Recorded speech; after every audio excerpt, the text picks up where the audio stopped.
السلام علیکم ویورز، اس قسط کے آغاز میں گورنر ویسیلس کو کہتا ہے کہ یہ تم کس رستے پر جا رہے ہو، مجھے لگ رہا ہے تم بہت کچھ برا کرنے والے ہو۔ ویسیلس کہتا ہے کہ ارطغرل نے ہانلی بازار کو فتح کر کے بہت اچھا کیا ہے۔ ارطغرل اور ٹیمپلرز دونوں ہمارے دشمن تھے، لیکن ٹیمپلرز کو ختم کرنا زیادہ مشکل تھا۔ اچھا ہوا کہ ارطغرل نے ٹیمپلرز کو فتح کر لیا۔ ارطغرل اب ہمارا آسان ہدف ہوگا۔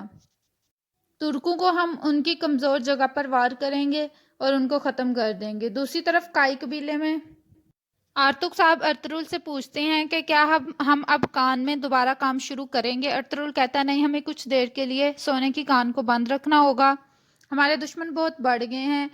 آرتک صاحب کہتے ہیں کہ مجھے یہ سب کچھ اورال کا کام لگ رہا ہے۔ ارطغرل کہتا ہے کہ اب ہم اس پر قریب سے نظر رکھیں گے، سلطان کے مطابق ہم امن قائم رکھیں گے، ابھی ہمیں اس سے کوئی بھی جنگ نہیں کرنی، ہمیں صرف دشمن پر نظر ہی رکھنی ہے۔ دوسری طرف بازار میں جو ڈاکو سونے کی کان سے پکڑا تھا اس کو باندھا گیا ہوتا ہے۔ ترگت اس کی حفاظت کے لیے مامور ہوتا ہے۔ ترگت نے تمام بازار کے تاجران کو وہاں پر بلایا ہوتا ہے اور ان کو بتا رہا ہوتا ہے کہ قافلے جو تجارت کے لیے آ رہے تھے ان کو اس ڈاکو نے لوٹا اور آپ لوگوں کی تجارت کو کمزور کیا، اب یہ اپنی سزا کو پہنچے گا۔ لوگ اس بات پر بہت خوش ہوتے ہیں۔ ترگت بتاتا ہے کہ اب ارطغرل صاحب کے حکم کے مطابق بازار میں غلام فروشی نہیں ہوگی، ساری تجارت جو ہے وہ اسلام کے قوانین کے مطابق ہوگی، سود کا نفاذ ختم کیا جائے گا اور تمام تاجر اپنی مرضی سے تجارت کر سکتے ہیں، ان کو کسی بھی قسم کا کوئی بھی ٹیکس دینا نہیں پڑے گا۔ دوسری طرف آرتک صاحب ارطغرل سے کہتے ہیں کہ ہمارے اپنے مسلم دوست ہی ہمارے دشمن بن گئے ہوئے ہیں۔ ارطغرل کہتا ہے اس وقت ایک اور مسئلہ بھی ہے، شہنشاہ نے بالکل ہانلی بازار کے معاملے میں خاموشی اختیار کی ہے۔ اس کے بعد دوحان وہاں آ جاتا ہے۔ ارطغرل دوحان سے پوچھتا ہے کہ تم وہاں پہ جاسوس رہ کے آئے ہو قارا چیسر قلعے میں، تم بتاؤ کہ شہنشاہ کیوں خاموش ہے؟ دوحان کہتا ہے کہ شہنشاہ اور گورنر اگر خاموش ہیں تو اس کا مطلب ہے کہ کچھ برا ہونے والا ہے، یہ کسی اچھے کی امید نہیں ہے۔ دوسری طرف قائرہ چیسر قلعے کا منظر شروع ہوتا ہے۔ ویسیلس اپنے کمرے میں بیٹھا ہوتا ہے اور پیٹروس وہاں پر آتا ہے، اس نے نقاب کیا ہوتا ہے، وہ سپاہیوں کی اجازت سے اندر جاتا ہے اور کہتا ہے کہ ٹیمپلرز کا اب خاتمہ ہو چکا ہے اور جیت آپ کی ہوئی ہے۔ ویسیلس کہتا ہے بہت اچھا پیٹروس۔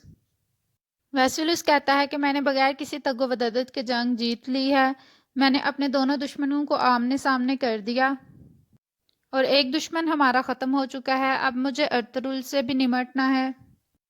میں نے ہانلی بازار میں ایک پیغام رساں بھیج دیا ہے اور وہ جا کر بتائے گا کہ اب ہم ہانلی بازار کے ساتھ کوئی بھی تجارت جاری نہیں رکھیں گے۔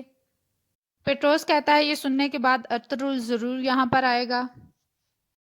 ویسیلس کہتا ہے وہ ضرور آئے گا اور میں نے اس کے لیے ایک جال بچھایا ہوا ہے، وہ اپنے ہی جال میں آ کر یہاں پر پھنس جائے گا اور پھر ارطغرل کا بھی خاتمہ ہو جائے گا۔ دوسری طرف ہانلی بازار میں تاجر آرتک صاحب کو بتاتا ہے کہ گورنر نے ایک پیغام رساں بھیجا ہے، وہ یہاں پر تجارت نہیں کرنا چاہتے۔ اورال اور اس کا سپاہی وہاں آ جاتے ہیں، وہ تمام باتیں سن لیتے ہیں۔ دوسری طرف ارطغرل کے پاس تمام تاجران آئے ہوتے ہیں، وہ اس ڈاکو کو پکڑنے پر بہت خوش ہوتے ہیں اور ارطغرل کا شکریہ ادا کر رہے ہوتے ہیں کہ انہوں نے ان کے قصوروار کو سزا دی اور وہ اچھے نظام نافذ کرنے کی وجہ سے ارطغرل کا شکریہ ادا کر رہے ہوتے ہیں۔ ارطغرل کہتا ہے کہ ہمارے درمیان ہی وہ غدار ہے جو ان سب چیزوں کی وجہ ہے، ہم اس کتے کو اس کے ایسی جگہ پر پہنچائیں گے کہ وہ یاد رکھے گا۔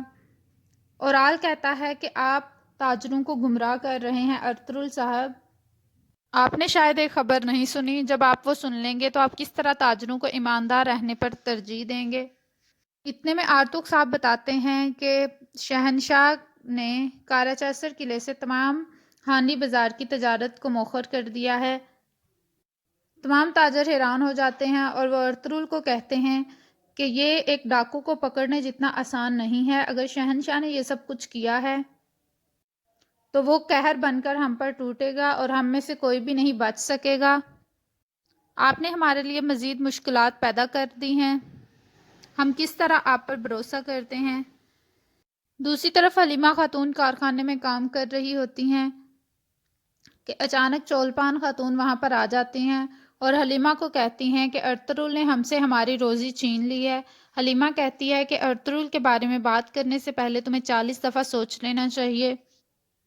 ارطغرل اپنی تمام تر کوشش کر رہے ہیں تاکہ تمام لوگوں کو رزق حاصل ہو، اور وہ اپنا بہترین کر رہے ہیں، یہ تم بھی جانتی ہو۔ چولپان خاتون کہتی ہے کہ انشاءاللہ ارطغرل اس بہائے گے خون میں اپنے خود ہی ڈوبے گا،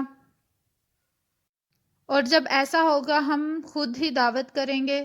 حلیمہ کہتی ہے کہ تم کیا کہہ رہی ہو چولپان؟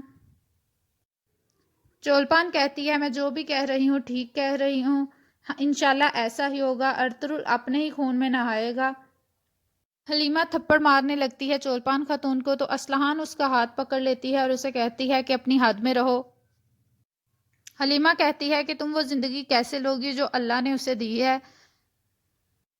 دوسری طرف سے حائمہ خاتون بھی آ جاتی ہیں اور وہ حلیمہ کو کہتی ہیں کہ حلیمہ اپنا ہاتھ نیچے رکھو، اور پھر حلیمہ کہتی ہے کہ تم نے جو کہا ہے میں اس کا حساب تم سے لے کر رہوں گی، تمہیں میں نہیں چھوڑوں گی۔ حائمہ خاتون کہتی ہے کہ حلیمہ یہ سب کچھ کیا ہو رہا ہے؟